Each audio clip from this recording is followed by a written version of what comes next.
Good morning, everyone. Morning, sir. So where did we stop last time? Your voice is not clear. Uh, sir C operators शुरू किया था. Operators शुरू किया था. Okay. Okay. So I think operators were here. So we will be continuing from this point. यही शुरू किया था ना? Yes, Yes, sir. sir. Okay, great. So if you have a doubt in previous class, you can ask. Otherwise, I will continue with this topic.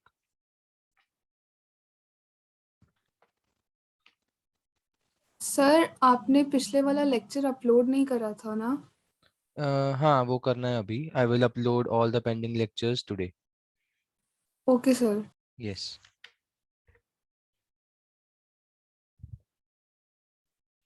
Okay, so I will be continuing with the topic. So let's talk about the C operators. So can you tell me what are operands? It's written in front of you. Try to understand this thing because this will make us understand what are unary operators, what are binary operators, and also what are ternary operators. If you understand these two terms, what is operator and what is an operand. So when we say we are doing 4 plus 5, we are doing the operation. Here we are doing the sum operation and this is operator. Okay, this is operator. But on which we are performing our operation, these are the two operands. So operands means that operands are those things on which the operation is done. So for example, I do a plus b. Here a and b are the two operands and plus is my operator. And in this particular case, because plus is using two operands, we will say plus is a binary operator. Binary means 2, so plus is a binary operator. Can you give me example of unary operator where we use only one operand? Sir, increment. So one of the example is increment operator. For example, I do I plus plus. So here I am doing plus plus on a single operand. I plus plus का मतलब है I equal to I plus 1. So we are using only single operand, only single variable. Unary operator में we have only one operand. And also if I say ampersand I, it means I want the address of that variable I. For example I equal to 10 मैंने कहीं पे save किया in my RAM. ठीक है, अगर ये RAM है, आई equal to 10 कहीं ना कहीं सेव होगा, बट उसका कुछ एड्रेस होगा, तो एम्परसेंट आई में वो एड्रेस सेव होता है. And in this case ampersand I, यहाँ पे ये भी मेरा ampersand is a unary operator. And also if I say star I का मतलब होता है it is a pointer to I, और पॉइंटर में हम एड्रेस सेव करते हैं. So if I do this, for example मैं इसको जे कर देता हूँ, तो मैंने एक जे पॉइंटर लिया जिसमें मैंने एड्रेस ऑफ आई सेव कर दिया. पॉइंटर में हमेशा एक एड्रेस स्टोर होता है. सो ऑल दीज ऑप्शंस और all these different examples are unary operator examples only. Binary वाला आपको पता ही है, a plus b, a into b, a divide by b, जिसमें दो दो ऑपरेंड यूज हो रहे हैं, तो वो बाइनरी हो गया. And similarly, there is ternary. We will discuss ternary in few minutes, but before that, let's start looking at the examples and understand what does these operators mean when we say arithmetic operators or the assignment operators, logical or relational, bitwise, and other miscellaneous. In miscellaneous, we will look into that how this pointer or this ampersand I, या फिर even ternary operator works. So all those 2-3 things will be discussed in the miscellaneous part, but before that we will be discussing each of the others. So when I say that we are we are discussing now arithmetic operators, when I say that we have arithmetic operator are those which help us in manipulation of a variable. It can be any number. For example, आप a plus b कर रहे हो, ये भी एक arithmetic operator है because you are doing addition. minus is subtraction, multiplication, division, remainder. So all these you know. Increment, decrement ka I will discuss now. If you have a doubt, you can ask. Okay, I thought that someone was about to say something. So अगर मैं a minus minus लिख रहा हूँ या फिर minus minus a लिख रहा हूँ, can anyone tell me the difference between these two? If Sir, my a equal to 10, हाँ जी, इन दोनों में difference बताओ. Sir a minus minus is मतलब पहले a की ओरिजिनल वैल्यू देन उसको डिक्रीज करना, और माइनस माइनस a मतलब पहले डिक्रीज करके फिर उसको आउटपुट देना है. Yes, so you are correct. I will take you to the programming window and I will show you that what does this mean. Just a second.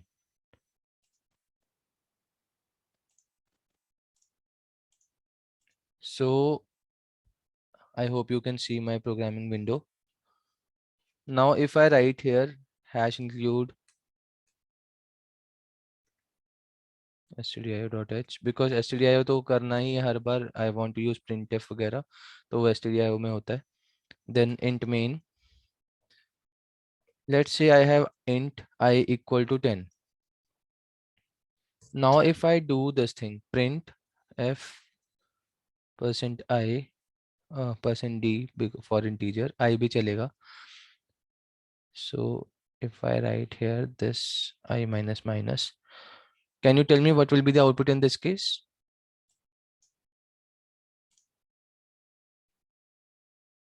Hanji, anyone? What is the output of this statement? 9. 10 and 9. 10 and 9. 10 and 9. Someone is saying 10 and 8. 10 and 8. Okay, so few are saying 10 and 9 and others are saying 10 and 8. The answer is 10 and 8. Let's see how. The return statement. हाँ, नहीं return का issue नहीं है. Just a second. वैसे तो मैंने यहाँ पे int I equal to 10 कर दिया. printf the value of I. Run हो जाना चाहिए था. हाँ ठीक है, 10 and 8 ही आ रहा है. 10 and 8 क्यों? Because when I say I will be post decrementing, क्योंकि ये माइनस माइनस है तो ये डिक्रीमेंट है. So when I say I am doing post decrement, it means that it will pass the value of I as it is for printing. और जब ये semicolon आया तब उसको पता चला कि अच्छा ठीक है, अब मैं कर सकता हूँ क्या, माइनस माइनस. जो ये माइनस माइनस है जब भी पोस्ट करना है, चाहे वो प्लस प्लस बाद में है या फिर माइनस माइनस बाद में है, in that case it will wait to update the number till the end of the statement. अब ये अगली लाइन में जाते जाते 5 से जब वो 6 पे आएगा, at that point it will actually make it 1 less than the original number. So जब वो 6 पे आया उस टाइम पे, इस मोमेंट पे उसका वो नंबर 9 कर दिया उसने. प्रूव करता हूँ. फॉर एग्जाम्पल मैं इसको ऐसे लिखूं तो अब ये 10 और 9 प्रिंट करेगा. वाई? बिकॉज 10 तो पहले था ही, बट अगली लाइन में आते आते एक कम हो गया तो updated number is 9.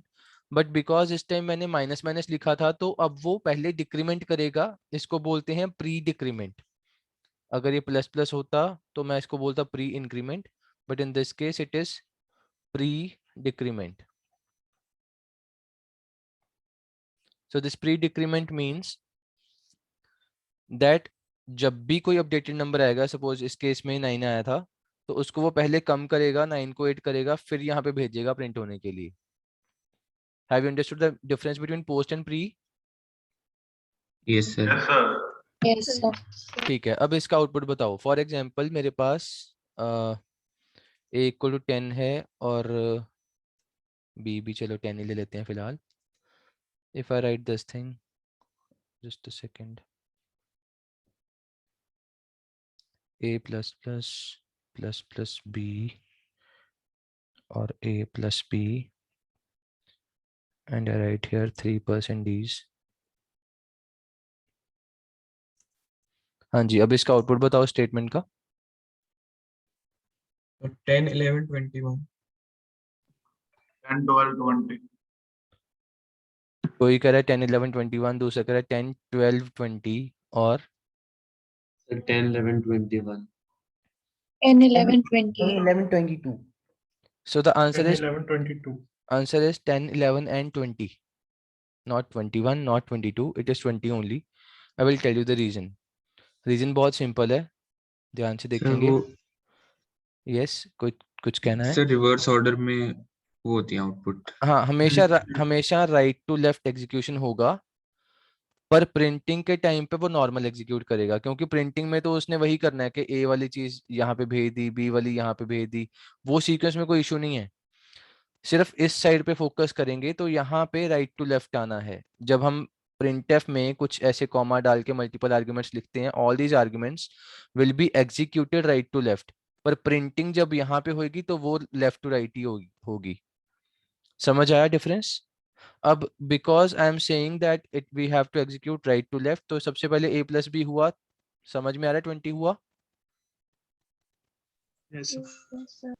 So plus plus B से क्या हुआ, b will be updated and then sent, तो यहाँ पे b का 11 बन गया 10 का, and a plus plus will give me 10 only, पर अगली लाइन में जाते जाते वो 11 करके जाएगा. तो अगर मैं अगली लाइन में यहाँ पे प्रिंट एफ करके a और b प्रिंट करवाऊं, हाँ जी, mute yourself if you don't want to talk.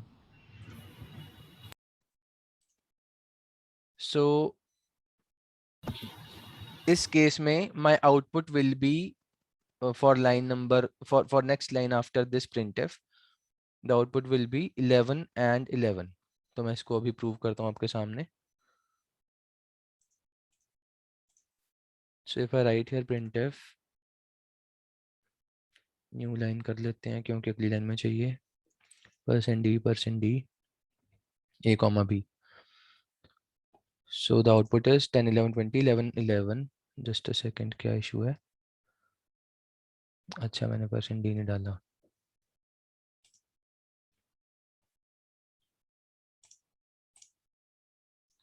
हाँ जी, क्लियर है? Yes sir. Yes sir. Okay, समझ आ गया ये प्लस प्लस वाला अगर प्री में है या पोस्ट में है, इससे क्या क्या फर्क पड़ता है? अच्छा, Yes, ये वाला बताओ अब. Let's do this one. अगर मैंने किया a plus plus plus plus plus b, इसका आउटपुट क्या आएगा बताओ?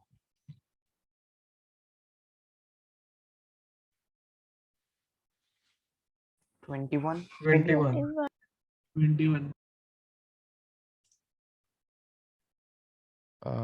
जस्ट अ सेकेंड, वो 3 हो गए अंदर, एक ही चाहिए था. So the output is 21. So I hope everyone knows why 21, because it will do the summation. अब इस केस में ना, अब ये 2 3 अलग अलग तो नहीं है, कॉमा तो मैंने बीच में नहीं डाला, तो है तो ये सिंगल आर्ग्यूमेंट ही.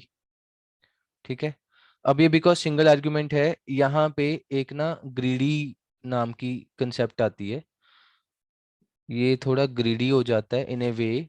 ये क्या करेगा, जब a के साथ प्लस प्लस देखेगा तब ये ढूंढेगा कि अच्छा अब आगे क्या, बिकॉज a प्लस प्लस तो अपने आप में काफी है, पर उसको मिला कि एक और प्लस है. ठीक है, तो फिर वो आगे जाएगा प्लस प्लस बी वाले के पास. तो इस केस में वो एग्जीक्यूशन इसकी लेफ्ट टू राइट ही होगी, because this is a single operation. ठीक है, एक सिंपल एडिशन हो रही है. तो इस केस में ऐसा भी हो सकता है, फॉर एग्जाम्पल मैं यहाँ पे अगर 5 प्लस इकट्ठे डाल दूं, तो क्या ये एरर आएगा कि ठीक है ये स्टेटमेंट? बताओ. सर एरर आएगा शायद. Let's run it. अब ये कह रहा है L value required as increment operand. ठीक है, अब यहाँ पे ना इसको अगर हम अलग रखेंगे तो वो अलग से उसको ट्रीट कर पा रहा है. ठीक है, एल वैल्यू के बारे में we will discuss in some time, L value वाली डिस्कशन करेंगे. बट यहाँ पे अगर मैं अलग अलग रखूंगा तो ठीक है, अगर बीच में स्पेस नहीं डालूंगा तो एरर आ रहा है. ठीक है, एल वैल्यू एरर आएगा. एल वैल्यू एरर क्या होता है वो हम बाद में देखेंगे. अभी के लिए बस ये है कि जब आप ऐसा कुछ करो तो हमेशा एक स्पेस दे के रखो. It should be very clearly mention कि आप करना क्या चाहते हो. Okay, so moving back to the slides. So we have seen all these kind of cases. ये परसेंट डिवाइड मतलब ये सब हमने नॉर्मल देखे हुए हैं. सब्ट्रैक्शन डिवीजन क्या होते हैं, तो मैं इसको नहीं रन करूंगा. Only main agenda was to make you understand pre increment and post increment and also decrement for the same. Now in this, output is already written in front of you. So these are the arithmetic operators, different arithmetic operators, and in this case देखो अगर इसमें कुछ issue आ रहा है, otherwise तो बहुत simple है. 7 and 5 हमें गिवन है, इसको राइट टू लेफ्ट सॉल्व करेंगे. I divide by j is 1 because 7 by 5 अगर इंटीजर्स में करेंगे तो 1 point something आएगा, पर उसको 1 नहीं रखा जाएगा क्योंकि हमें इंटीजर चाहिए था. I into j will give me 35, I minus j will give me 2, and I plus j will be giving me 12. So output is 12, 2, 35 and 1. तो ये आउटपुट सामने लिखी हुई है. For this case also 7 mod 5. What is the meaning of mod? ये जो percent sign है इसको मॉड बोलते हैं. इससे क्या होता है? Remainder. Yes, it is Remainder. Remainder. तो रिमाइंडर मेरा 2 आएगा. 7 को 5 से डिवाइड करेंगे, 5 1 5, रिमाइंडर 2. तो ये वाली चीज हमारा मॉड होता है. ठीक है, ये मॉड है. Similarly if I do this thing, ये वाली चीज ऑलरेडी आपको पता है, ये पहले प्लस हो जाएगा तो 5 का 6 बन गया, पर ये वाली चीज 7 ही रहेगी, तो 7 6 आउटपुट आएगा. इस स्लाइड पे कुछ इशू होना नहीं चाहिए, but still if anyone has a doubt you can ask. Should we move ahead? Yes sir. Yes, sir.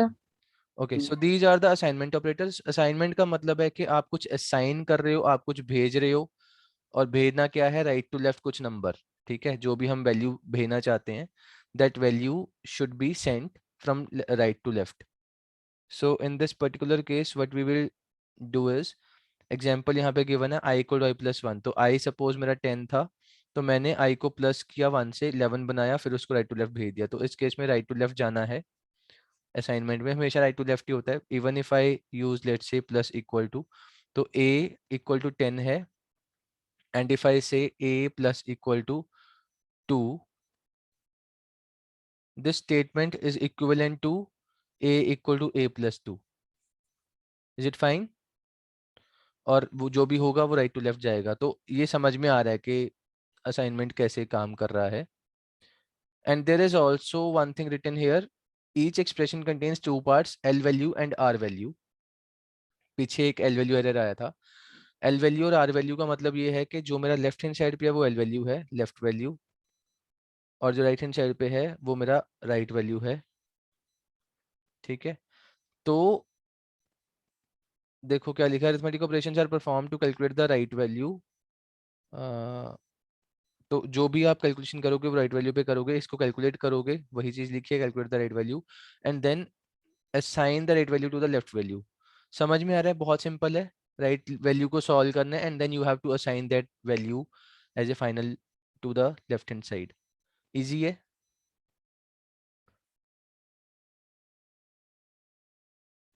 Yes, sir. जो भी आप ऑपरेशन कर रहे हो वो राइट हैंड साइड पे कर रहे हो. जो ये वाला स्टेटमेंट है इसका मतलब ये है कैलकुलेट द राइट वैल्यू. तो राइट वैल्यू को आप सॉल्व कर रहे हो, और जब सॉल्व कर लिया उसको आपको लेफ्ट हैंड साइड पे भेजना है, जो कि मेरा एल वैल्यू था. राइट को लेफ्ट पे भेज रहे हो, वही चीज आपकी एंड में लिखी है. ठीक है, 2 पार्ट होते हैं, कैसे काम करते हैं समझा दिया. I will move to next slide now.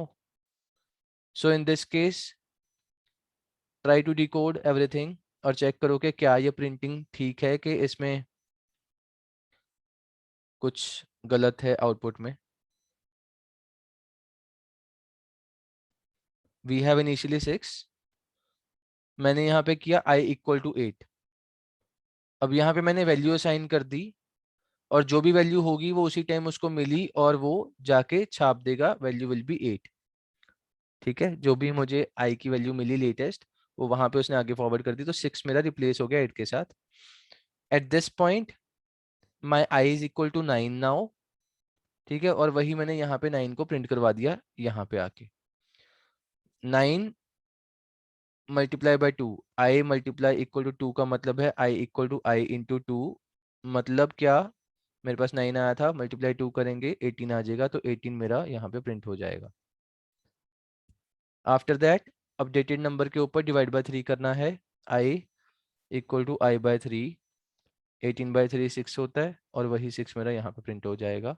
Similarly 6 मेरा लेटेस्ट नंबर था, 6 mod 4 का आउटपुट इज 2 और वही 2 आपके पास यहाँ पे प्रिंट हो गया। Any doubt in this slide? No, sir.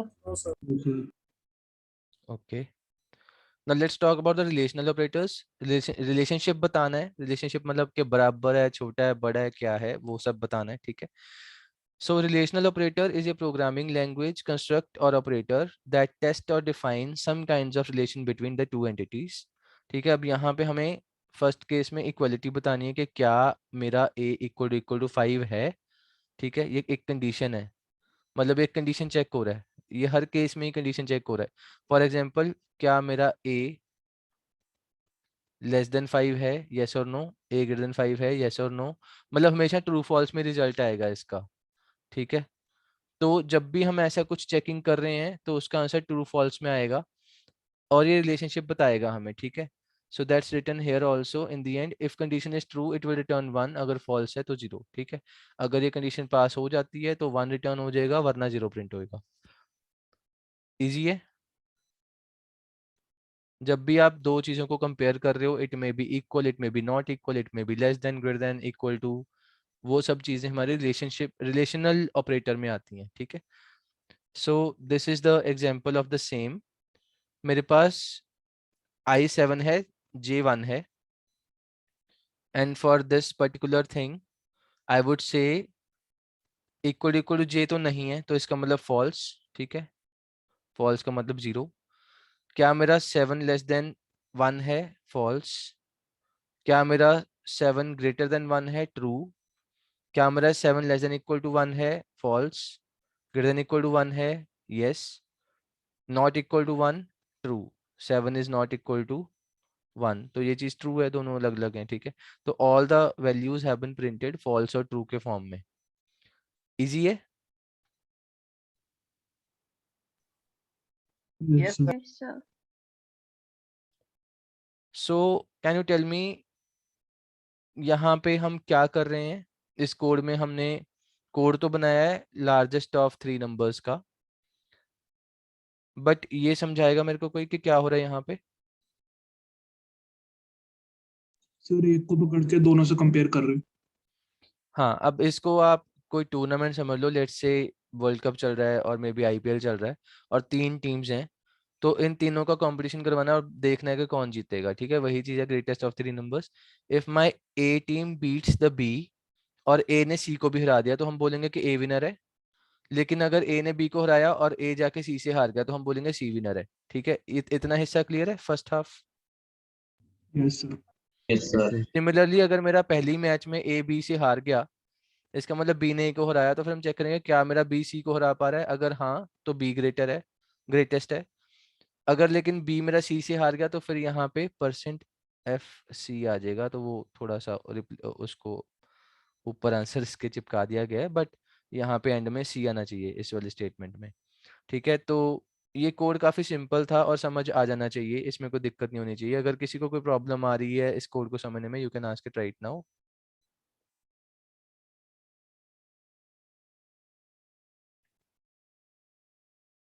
Is it clear? Yes, sir. Yes. Okay, good. Can anyone tell me how can I convert all these 7-8 lines in single line of code? इसको convert करना है into single line of code and use कर। and use करके। अभी आई नहीं turn उसकी logical operators की, अभी एंड को छोड़ो और बताओ।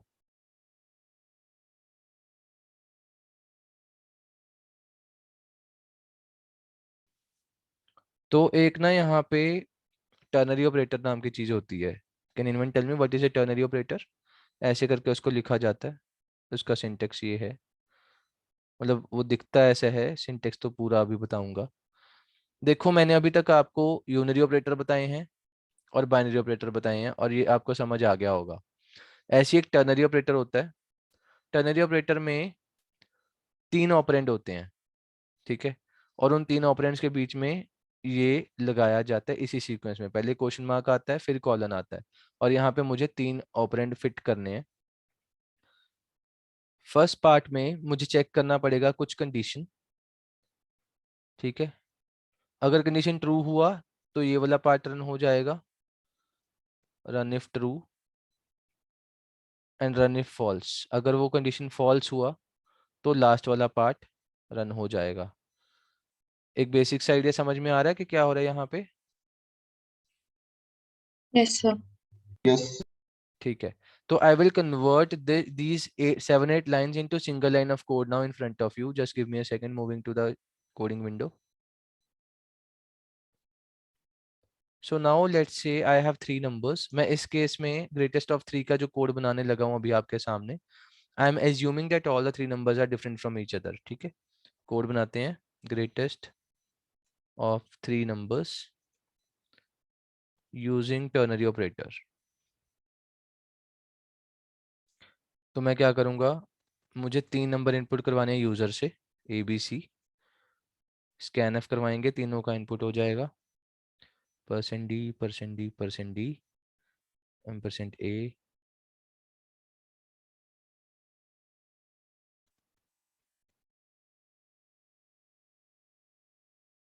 ठीक है, तीनों इनपुट करा लिए। अब मुझे एक सिंगल लाइन ऑफ कोड में लिखना है कि मेरा नंबर कौन से वाला जीतेगा, ठीक है। तो इसके लिए मैं एक सिंपल सी कंडीशन लगाऊंगा, इफ नहीं आएगा सीधा लिख देंगे कि a greater than b, question mark का मतलब इफ ही है, if a greater than b। तो मुझे अब ये भी चेक करना है कि क्या मेरा a से भी c से भी ग्रेटर है, तो मैं यहाँ पे नेस्टेड क्वेश्चन मार्क लगाने लगा हूँ, ठीक है। It is equal to nested if. तो अगर मेरा a है तो प्रिंट करा दो कि मेरा a विनर है, वरना c विनर है।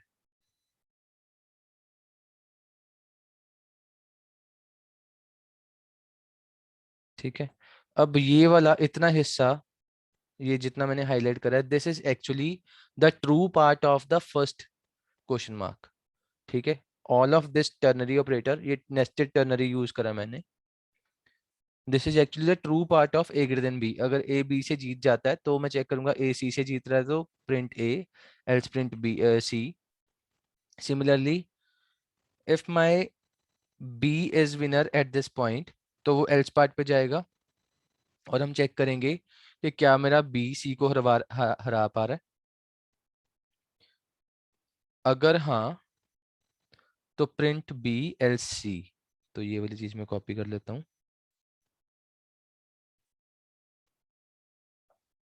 यहाँ पे b आ जाएगा।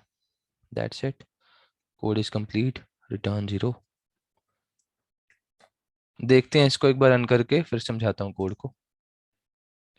फॉर एग्जांपल मैंने 3 नंबर दिए 23, 67, 45, तो आंसर बी आना चाहिए और आ रहा है।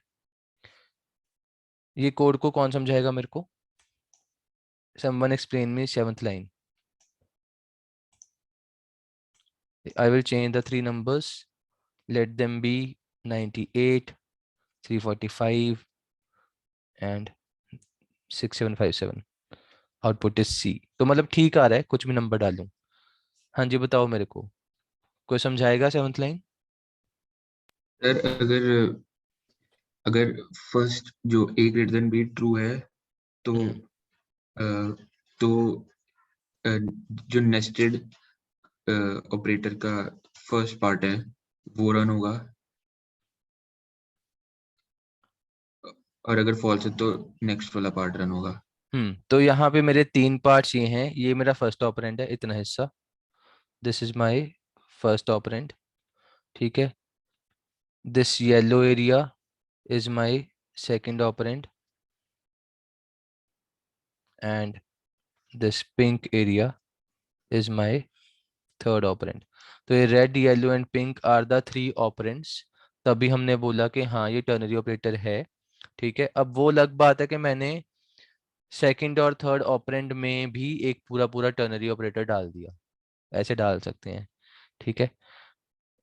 अगर इसको कोड को समझने में कुछ इशू आ रहा है तो you can still ask, otherwise बहुत सिंपल है। जो मैंने वहाँ पीछे कोड में हमने देखा था स्लाइड में, वही चीज़ हमने यहाँ पे सिंगल लाइन ऑफ कोड में बना दिया। इसी चीज़ का एक्सप्लेन्ड वर्जन ये भी है, एग्जैक्टली यही कोड है। बस यहाँ पे ये जो इक्वल टू डाले हुए बीच में, मैं वो भी डाल देता हूँ। Just a second, greater than equal to डाला हुआ है ना, रेदर देन सिर्फ इक्वल टू, ग्रेटर देन का साइन के बजाय साथ में इक्वल टू भी है, तो मैं वो भी यहाँ पे लिख देता हूँ। थोड़ा सा बेटर कोड हो जाएगा, एटलीस्ट अगर कुछ नंबर इक्वल आ रहे हैं तो भी काम चल जाएगा हमारा। हाँ जी, ठीक है। Now this is exactly same code. I am sharing this code with you, just a second. I will copy it, put it on id on, let there be 3 numbers। तो इस केस में अगर मैं इसको रन करता हूँ, the output is coming out to be C is the greatest। Sharing the link with you right now, you can pick it from the chat। ये code आपको मिल गया है। Moving back to the slides. So now coming to the logical operators. Logical operators में अभी मेरे को एक बीच में आवाज आई थी कि क्या हम एंड करके दोनों चीजें इकट्ठी कर दें तो क्या एक बार में हो जाएगा। एक बार में तो सारा नहीं होगा, बट हाँ थोड़ा सिंप्लीफाई हो जाएगा। रेदर देन इफ के अंदर इफ लगाना, उसकी बजाय हम एक ही बार में चेक कर लेंगे कि क्या मेरा ए बी से ग्रेटर है और सी से भी ग्रेटर है। तो ये वाली चीज यहाँ पे नीचे एग्जाम्पल लिखी हुई है। So now allow the program to make a decision based on the multiple conditions। That's the basic agenda of logical operators। Multiple condition एक बार में चेक करने हैं। आंसर मेरा अभी भी 0 1 के फॉर्म में आएगा। This is my logical and, this is my logical or, and this is not। तो ये मेरा है logical and, the second one is my logical or, third one is my logical not। ठीक है, अब यहाँ पे काम कैसे करते हैं, सिंटैक्स इसका तुम्हारे सामने है। ऑपरेशन 1 एंड ऑपरेशन 2 जो भी आप काम कर रहे हो उनको आपस में कंपेयर करवाओ, और एंड गेट का जो रूल होता है वो यहाँ पे एप्लीकेबल होगा। फॉर एग्जांपल 1 1 दोनों ट्रू हैं तभी 1 आएगा, अगर एक भी 0 आया बीच में तो मेरा आंसर विल बी फॉल्स। तो ये 1 और 0 ट्रू फॉल्स है, तो एंड वाला गेट अभी भी वही सेम होगा rule. So if I say a greater than b and a greater than c, इसका मतलब मेरा a is the greatest. Similarly, you can play with the other two things, other two variations। And अगर आप यहाँ पे a and b करोगे तो इसका मतलब ये है, फॉर एग्जांपल यहाँ पे करा हुआ है 5 एंड 8। 5 होता है मेरा जी 0 1 0 1 और 8 होता है मेरा 1 0 0 0।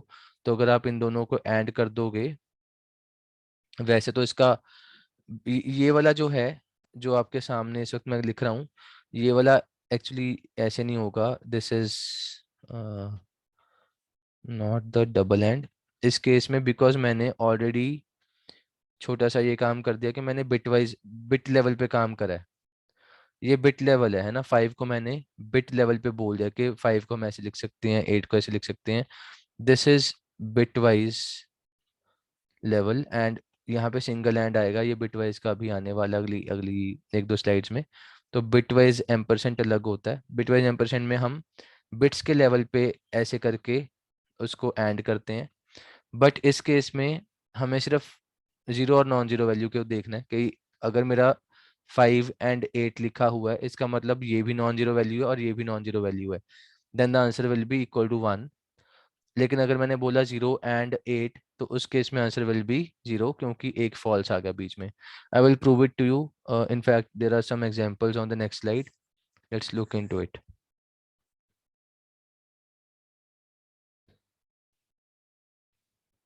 सो इनफैक्ट पहले देख लेते हैं कि एंड गेट और गेट और नॉट क्या होते हैं। So and means this is the logic कि हमने 1 और 1, अगर दोनों मेरी कंडीशन ट्रू है तभी आउटपुट 1 आएगा, वरना 0 आएंगे। और में एटलीस्ट एक 1 होना चाहिए, एक बार भी ट्रू आ गया तो काम हमारा खत्म और आंसर हम उसको 1 ही लिखेंगे। नॉट में we have to just do the complement, 0 को 1 1 को 0। Okay, if you have a doubt you can ask in this, otherwise तो ये बहुत आसान है, जैसे आप नॉर्मल गेट्स पढ़ते आए हो वही चीज़ है। So let's see the example. यहाँ पे लिखा हुआ है कि अगर मेरा A 10 है और B 9 है, ठीक है, बट इनिशियली मैंने नंबर दिए थे 50 एंड 9, तो इस केस में can we say that this is false?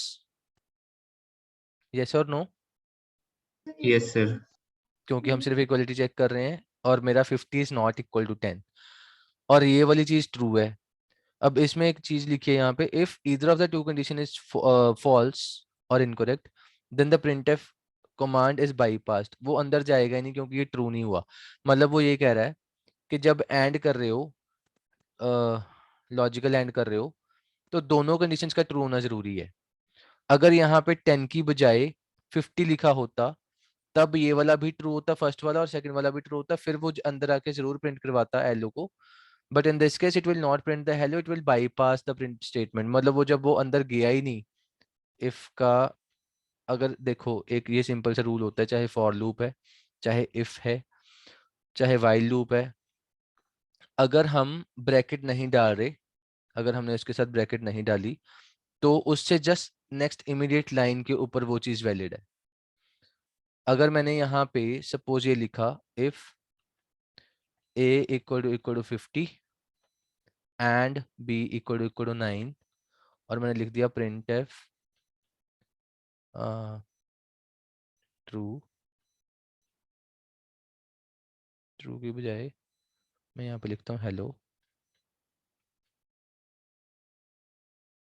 New line, और यहाँ पे लिखा प्रिंट एफ वर्ल्ड। ठीक है, तो इस केस में क्या ये दोनों रन होंगे, सिर्फ हेलो प्रिंट होगा, सिर्फ वर्ल्ड प्रिंट होगा, या दोनों होंगे? मतलब बताओ, ये इफ का आपके पास ऐसे करके कोड गिवन है, what will be the output in this case? Hello world, only world, क्या आएगा? Hello world. हेलो वर्ल्ड दोनों आएगा। दोनों आएंगे। और अगर मैं यहाँ पे 50 की बजाय 10 कर दूं, फिर क्या प्रिंट होगा? दोनों ही नहीं होंगे प्रिंट। फिर दोनों नहीं होंगे। उस केस में वर्ड प्रिंट होगा, हेलो नहीं प्रिंट होगा। I will prove it to you, just a second. Moving on to the coding side.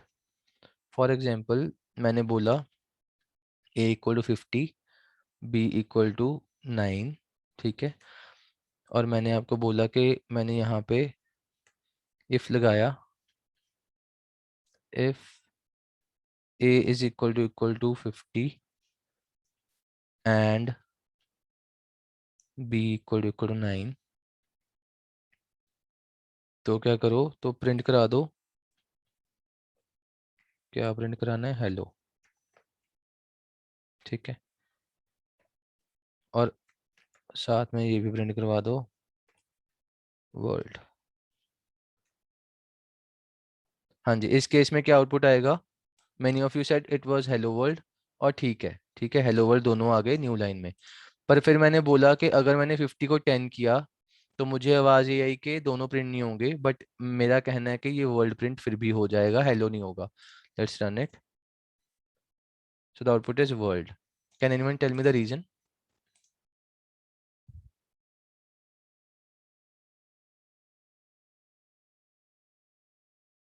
हाँ जी, quickly, can anyone tell me the reason for this thing? First statement bypass होती है, बस ऐसा कुछ है क्या? एक कंडीशन के अंडर एक ही A and B के value should match with the one that is specified.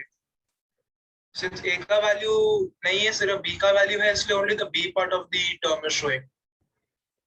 ऐसा कुछ नहीं है, सुनो, अगर मैंने ये दोनों ब्रैकेट में डाले होते तो ये दोनों इफ का पार्ट होते। ठीक है, तो इस केस में दोनों प्रिंट नहीं होंगे क्योंकि मेरा कंडीशन ही फॉल्स हो गया। मुझे एक आवाज आई कि सिर्फ बी वाला ट्रू है, इसलिए सिर्फ बी वाला पार्ट चला था, तो इस केस में वो चलना चाहिए था, नहीं आया। तो ये तो प्रूव हो गया कि ऐसा तो नहीं है कि सिर्फ एक चीज ट्रू है तो उसके लिए उसने सेकंड पार्ट चला दिया। रीजन ये था, in the simplest form of words, जब हम ब्रैकेट नहीं डालते तब सिर्फ इफ का पार्ट में एक ही लाइन आएगा, second line is out of if. ये चलेगा इरिस्पेक्टिव ऑफ इफ ट्रू होता है या फॉल्स होता है, उसको कोई लेना देना नहीं है, वर्ल्ड अलग से प्रिंट होगा ही होगा। Actually it is like this. अगर मतलब मैं ब्रैकेट्स ना भी डालूं देन एक्चुअली मेरा कोड ये था, जिसको मैंने जानबूझ के इकट्ठा लिख दिया था हेलो और वर्ल्ड को। तो इस केस में वर्ल्ड प्रिंट होगा, मैं ब्रैकेट डालूं या ना डालूं, क्योंकि उसने बाय डिफॉल्ट एक ही स्टेटमेंट पकड़नी है इफ के बाद, अगर ब्रैकेट नहीं डाला। क्लियर हो गया ये सबको? इंडेंट का फर्क नहीं Yes, पड़ेगा? sir. नहीं, ये पाइथन नहीं है। Indentation doesn't matter in C programming. बस सुंदर दिखाने के लिए हम इंडेंटेशन कर देते हैं कि हाँ जी ठीक है, ये इसका पार्ट है। इजी है। Let's Yes. Move back. ये आगे आ गया, समझ में हो गया, ये क्लियर है। So you can understand this code easily now. जो हमने कंपैरिजन ऑफ 3 नंबर्स का किया था, now it can be easily seen here that हमने ए को बी से और सी से इकट्ठा कंपेयर करवाया एंड लगा के, and then we can say ठीक है जी ए विनर है। इंडिविजुअली 3 कॉम्बिनेशन लगा दिए और तीनों एक एक बार चेक होंगे, जो भी विनर होगा वो प्रिंट हो जाएगा, बाकी सारे सर पास हो जाएंगे, बाईपास हो जाएंगे। ठीक है, इज इट क्लियर? कोई मेरे को ये Yes, sir. बताओ, कोई मेरे को अभी ये बताओ कि सब मैंने यहाँ पे b का वैल्यू 13.452 ऐसे करके डाला है और आउटपुट के टाइम पे सिर्फ 13.45 आ रहा है। वाई 2 क्यों नहीं आ रहा? 13.452 पूरा आना चाहिए था। 0.2f लिख रखा है। यस, 0.2 लिखा हुआ है, इसका मतलब ये 2 ही डेसिमल प्लेसेस तक जाएगा। इजी है। Yes, sir. और क्वेश्चन को देखो, ऊपर लिखा हुआ है कि you have to use if statement only, else नहीं यूज करना। तो यहाँ पे हमने एल्स कहीं नहीं यूज किया। क्वेश्चन के हिसाब से हमें सॉल्व करना होता है, बहुत ध्यान से। Clear? So Yes. Let's talk about और नाउ। लॉजिकल और में भी वही सब है, बस उस केस में हमारे एंड के केस में दोनों का ट्रू होना जरूरी था। अगर दोनों ट्रू थे तभी ये करने पे मेरा वैल्यू ट्रू होता था या 1 होता था। लेकिन इस केस में अगर दोनों में से एक भी मेरा ट्रू हो जाता है, not this, just a second,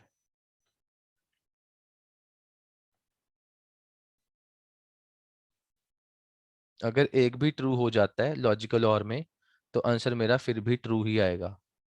अगर दोनों फॉल्स हो गए तब मेरा आंसर 0 आएगा, अदरवाइज अगर दोनों में से एक भी ट्रू है तो आंसर ट्रू आएगा। पर इसमें ना एक और चीज है, इसमें वो चीज ये है दैट अगर मेरा इन दोनों में से पहले वाला ट्रू हो गया और उसको पता है कि मैंने लॉजिकल और लगाना था, मतलब मुझे एक ही ट्रू से मतलब है, तो वो ये वाली कंडीशन चेक ही नहीं करेगा। वो चाहे फॉल्स है चाहे ट्रू है, वो आगे जाएगा ही नहीं। कंपाइलर देखेगा कि अच्छा पहले वाला ट्रू हो गया और यहाँ पे लॉजिकल और था, चलो मेरा काम हो गया, I can give the answer 1। उसने थोड़ा सा शॉर्टकट मार लिया कि ये वाली चीज को स्किप कर गया, वो सेकंड पार्ट को चेक करना। ये सिर्फ तभी करता है अगर मेरा फर्स्ट पार्ट ट्रू हो जाए इन लॉजिकल और उसका एक ड्रॉबैक भी है, वो चीज आपके सामने यहाँ लिखी हुई है, will explain you with example. Let's see कि क्या क्या लिखा है यहाँ पे। The or operator is used to determine whether either of the condition is true. For example 50 और 9 वैल्यू है और मैंने बोला कि a इक्वल टू 10 और b इक्वल टू 9। इस केस में मेरा b वाला ट्रू था, ये वाला फॉल्स था, स्टिल मेरा हेलो प्रिंट हो जाएगा क्योंकि मुझे दोनों में से सिर्फ एक ही चाहिए था, तो हेलो प्रिंट होगा। अगर दोनों कंडीशन फॉल्स हैं, फॉर एग्जांपल मैंने बोला हाँ मतलब ये शायद ये ऊपर वाले के साथ लिंक्ड है। अगर दोनों ही गलत होंगे, फॉर मैंने लिख दिया let's say a equal to 10 और b इक्वल टू 5, तो ये दोनों ही फॉल्स हो जाएंगे। b 5 भी नहीं है, a 10 भी नहीं है, तो ये दोनों फॉल्स हैं, तभी मेरा वो हेलो स्किप होगा। Let's talk about the example number 2 now. In example number 2 हमने लिखा है इफ इफ 0 और 9। इस केस में बताओ मेरे को क्या प्रिंट होगा, थोड़ा जल्दी, we have very less time.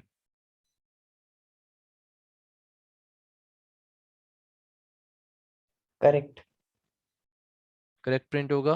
Y? क्योंकि और स्टेटमेंट है तो ट्रू हो जाएगा। हाँ, अब देखो यहाँ पे ना एक छोटा सा ये भी रूल होता है कि अगर आप नॉन जीरो नंबर पास कर रहे हो तो इसका मतलब ट्रू है।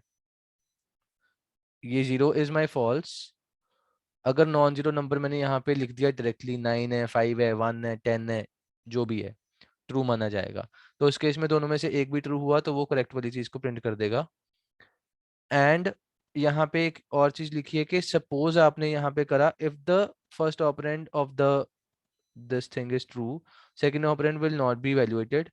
This could be a source of bugs if you are not careful. इसका एग्जांपल आपके सामने है, जैसे ये लिखा हुआ है, सपोज मैंने ये लिखा x इक्वल टू 5 और मैंने लिखा if 9 और plus plus x print bracket के अंदर print the value of print let's say hello and also print the value of x. हाँ जी, क्या प्रिंट होगा जल्दी से बताओ. हेलो 5. हेलो और 5. पक्का 5 होगा, 6 तो नहीं होगा.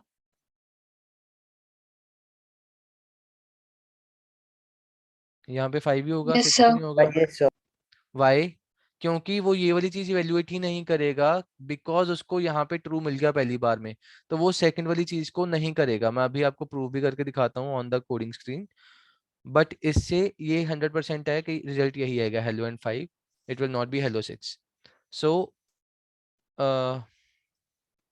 Let's look into the coding side और इसको भी प्रूव कर देते हैं आपके सामने. फॉर एग्जाम्पल मैंने बोला int x equal to 5 if क्या था 9 और प्लस प्लस x. ठीक है,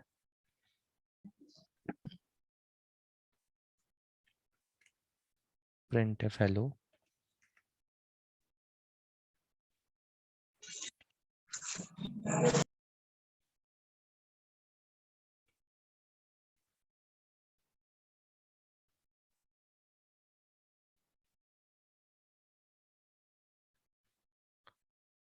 देखो आउटपुट आएगा हेलो 5.